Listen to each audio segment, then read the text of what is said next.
Vandag se inspirasie 1 Korinte 1 vers 27. Hy sê, maar wat dwaas is by die wêreld, het God uitgekies om die wyse te beskaam. En wat swak is by die wêreld, het God uitverkies om wat sterk is te beskaam. Nou dis baie dieselfde as een van die skrifte wat ek voorheen met u gedeel het oor vers 25. Maar ek wil hê hierdie een spesifiek, wil ek gou vir jou sê. Mense se oorvloed van woorde bring partykeer daai dwaasheid na vore. Waar as jy kan stil raak voor die Here, dan gee hy vir jou die inspraak, hy gee vir jou die wysheid, hy gee vir jou inspirasie. Vandag wil ek spesifiek vir jou sê, om wysheid by God te bekry, of te bekom, beteken dit raak stil, sodat jy inspraak van die Heilige Gees kan hoor en dit kan toepas.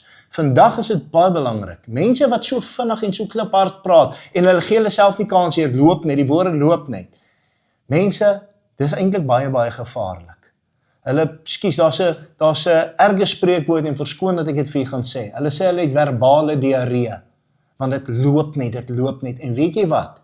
Is iets waarvoor jy moet versigtig wees. Wanneer jy stil raak vir God, dan kry jy die inspraak, die inspirasie van die Heilige Gees. En in 'n sagtheid kom jy en sê, so sê die Here. En God gee die antwoord. Mag hierdie boodskap vir iemand iets beteken. Amen.